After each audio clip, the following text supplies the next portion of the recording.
Hello there folks, welcome back to the Chap's Guide. My name is Ash and I am your host on this journey through men's style, self-development and personal grooming.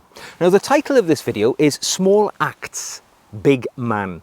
And it took me a while to think that up, but it actually stems from sort of a question, sort of an observation that I was posed by a viewer to the channel. And basically somebody wrote to me and made the observation that, society seems to be breaking down. Basically, they were lamenting the fact that lots of the small traits that we used to take for granted as acts of courtesy seem to have fallen away from society. And it's simple things like the way we address people. Not that long ago, people would call you sir. They would call you ma'am if you spoke to somebody, who was either your elder or in a senior position in whatever employ that you were engaged in. Today, it's dude or bro or pal or buddy or nothing at all. And lots of other little traits as well, like maybe standing up if somebody approaches your table when you're out dining, or carrying heavy shopping bags for elder neighbours as you see them walking home from the store. All of these things used to be part of the norm. It was simple acts of politeness which underpinned society. And the person who wrote to me, they said that, this old-fashioned etiquette is a casualty of the deeper erosion of society. And it made me think to myself, is this nostalgia for the sake of nostalgia, for an era which has gone? Because obviously, society evolves all of the time. We can't keep throwing back and constantly say things were better back then, because actually it's not true for the most part. But certain elements of the way human beings treated each other were perhaps more formal, were perhaps more dictated by societal norms, which definitely seem to have fallen away in the era in which we now find ourselves living. So if you, like me, are, seeking to be more of a gentleman in life, and you are drawn, and I use the term chap, of course, which is shorthand for gentleman, but if you want to be more of a chap in the way that you live your life, more of a gentleman, a modern day knight, perhaps you want to look at it that way, there are things which we can do, which can keep us still in that sphere of being decent gentlemen. And perhaps also in understanding why these societal norms have shifted, it's worth reflecting on why these things have slackened off in society. And I think there are some glaring reasons.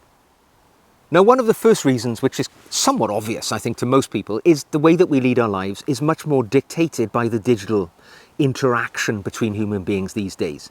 And whereas in the past, we would often take time to have a conversation with somebody, maybe write them a note, something like that of thanks. Now, all of our interactions with other people are condensed. Our attention has been compressed as well as a result of that. So if you think, years ago, if I wanted you to come to dinner at my house, I might write you a handwritten note, send it to you through the post. Today, I might send you a couple of lines on a text message, and I wouldn't even use proper English. I would condense those words down, sometimes even to emoji, little images instead of words. That's how lazy we have become in the way we interact. And I think if we imagine that is applied to all of our interaction with other people, everything is condensed. Our attention span is so small now that we think time spent thanking somebody, showing deference and respect to people who deserve that in our societal orbit, I haven't got time for that. Why is it worthy of my effort? And that's perhaps caused by this digitalization of the world in which we live. Also, there's an expression called hyper-individualism, and that's where we tend to think that we are the main player in the whole video game of our life, all right? And all of these other people around us, they're just bit part players. And as a result of that, we think to ourselves, well, our code of behavior that we employ to other people, it doesn't apply to everybody else, because we're the center of this universe. We don't think of other people as being equal to us in every single way and worthy of our respect. We tend to think of it's just about us.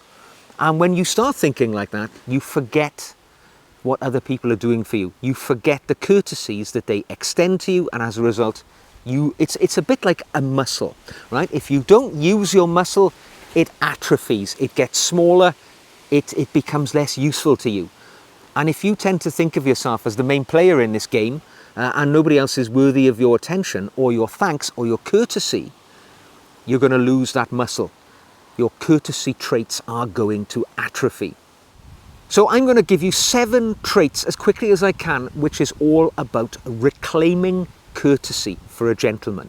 Because if you embody these acts in your life, you're going to have all of the tools that you need to be a proper old-fashioned gentleman. Now, the first of which is attentive presence. All right, when we meet other people, these days, we want to get our point across. We're taught that my word is as important as yours. My thoughts are important.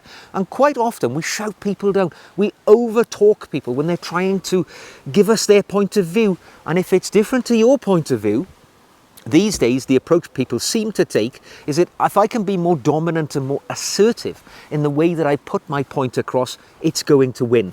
Whether or not it has the more valuable elements to that argument, that point. But if I can be louder, stronger, more aggressive even, my point is more valuable than yours. Well, that isn't true. Let me tell you that for a start. So actually, give people your full attention when you engage with them. Let them talk. Let them have their say. And only when they're finished and they've put their point across, then you can put your observations across. That is how debate goes forward, not by over-talking or shouting people down. My next point is to be respectful when you address people. Now, in years gone by, and I still do this, when I meet strangers whom I don't know their name, I will typically address them as sir or madam, or I don't use the term ma'am myself, but I prefer madam. So if I met a stranger on the street or somebody, I saw an old person dropping something in the street, I would pick it up, I would call after them, "Madam, excuse me, you've dropped something." Now, I think that's perfectly polite and reasonable to do that, even if they're younger than me, even if they're older than me, because I don't know them. It's a polite method of address. Not shouting, "Hey, you, buddy, dude, pal." All of these things are, to me, derogatory terms of respect. If it's somebody you know by name, address them by name. "Mr. Smith, how are you?" If you know them personally, you can call them by their given name. So for my personal rule, that, you know, when I introduce people, after I meet them, I will ask them to call me by my given name. "Call me Ash, please do." The next time I meet them, I would expect them to call me Ash.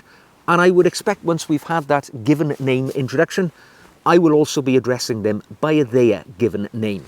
That's kind of how I approach these things. Initially, you might call them by their family name. After the introduction, call them by their given name. If I don't know them, it's sir or madam. It's simple, it's respectful, it builds a positive relationship at the beginning, and it doesn't cost a thing.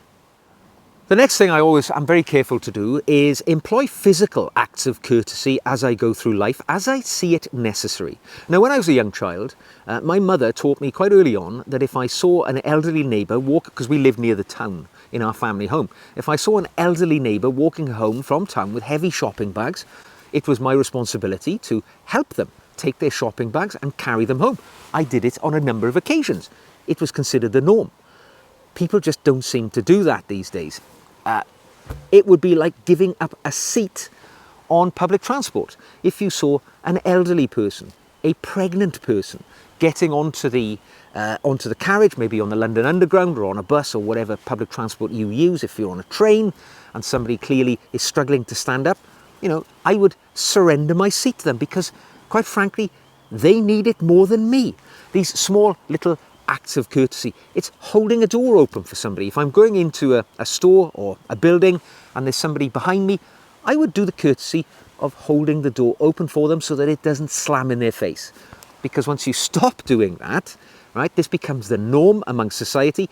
I don't want people slamming doors in my face, if that's the way you want to look at it. So, to prevent that happening, I open doors for others. It is a reciprocal arrangement that we all have. Because one day, I'm going to be an elderly person struggling on public transport, and it would be wonderful if somebody surrendered their seat for me. So that is why I do it now, why I am in a position to do that, and because it's the gentlemanly thing to do. The next thing, and it's a big thing, is gratitude and acknowledgement. Say please, say thank you. I mean, I've witnessed many occasions recently where the words thank you seem to have fallen out of the vocabulary of many people I encounter as I go through, shops and other public places. Again, I think it's something to do with this digitalization of the world, where we're used to getting things these days without having to say please or thank you, just pushing a button and a guy delivers it to you. You don't interact with people, and maybe people are losing the skill of saying please and thank you. But for me, very much a big part of the case. And you either say it in gratitude at the time, or if an act of something positive has been done for you from a distance, you send that text message and thank you for the birthday gift somebody sent you through the post. Very recently, one of you folks out there who I'm very friendly with had a child, and I sent a birth gift as an act between my family and theirs. And that person sent me a note in return through the post saying thank you very much for the little gift you sent. I didn't expect it, but it was a wonderful act of gratitude. And it is little acts like that which are falling away from society, which are so easy to do and have such meaning to the individuals which they land with. And it is not a sign of weakness. Do not let kindness go unreturned in this world if you seek to be a gentleman. Now, the next thing a gentleman will need to employ to really be the master of his art is to exercise the skill of self-restraint, particularly in speech. Because I'm basically what I'm saying here is think before you speak. Because if you're possessed of a dry wit and, you are often using sarcasm or public belittlement in your interactions with friends or co-workers or family members. You like to tear people down by pointing out their faults. It's just something you have a skill for. It's a very easy way to lose the air of being a gentleman, to go around saying things which hurt people's feelings. So think about what you say and exercise the restraint. Before you throw in that witty retort, think about how it's going to land with the people around you and the people who will be the butt of your joke. A little bit of self-restraint. Sometimes it's as important to know when to hold your mouth than it is to know when to speak. And remember, deference is not weakness, and the gentleman will know this. Standing up when an older person enters the room is a sign of deference, because that person is older. They've been on this journey of life longer than you. They've got more to offer in terms of wisdom. It's not a sign of weakness to stand up and respect their position. It is not a sign of weakness to let people finish speaking when you're in a conversation with them, even if you disagree with what they have to say. It is a sign of respect. It is a sign of deference. It is not weakness to defer to other people occasionally. It actually shows that you understand the context of the world around you. You're prepared to let other people hold their positions in society, say the things they want to, even if it flies against your own views and observations. And my final tip for the gentleman here is a bit of consistency in your character when it comes to the things that we've talked about. Courtesy is not performative. We are not doing it for the benefit of others. So we don't put on these airs and graces just when other people can see us. The real gentleman acts in the same way when nobody can see what you're doing, when there is no social or practical benefit for you to be seen doing these things. That is what a gentleman is all about. It is consistency in your character, acting the same way with everybody, regardless of whether they're your senior in society or whether they're your junior, somebody who holds a lower status in the strata of life, or somebody who's much higher than you. The consistency of the way that you treat people, whatever position they hold in society, measures you as a true gentleman or as a true cad. So when I read the comment of my viewer who lamented the loss of these traits of courtesy in society, calling people sir and madam and standing up when people entered the room and these little acts of good manners and respect, It is not just about those simple acts. They are the scaffolding which holds up the gentleman. It is all of these things we've talked about put together which make the decent man into a gentleman. Let me know if I'm wrong. What other traits have I missed? Let me know in the comments section. I'd love to hear from you. I hope you've enjoyed this video today. If you have, give it a thumbs up, subscribe for more. Ask me a question on anything about becoming a gentleman or any of the other actions that we talk about here on this channel. Don't forget, you can come with me on the journey to Chap Nirvana by becoming one of my patrons, where you will benefit from the additional videos which I make each and every week exclusively for my patrons, both paying and non-paying. You'll find the link to that in the show notes below. So, until the next time we meet, I will say goodbye with my salute of gratitude for your presence here today. Take care.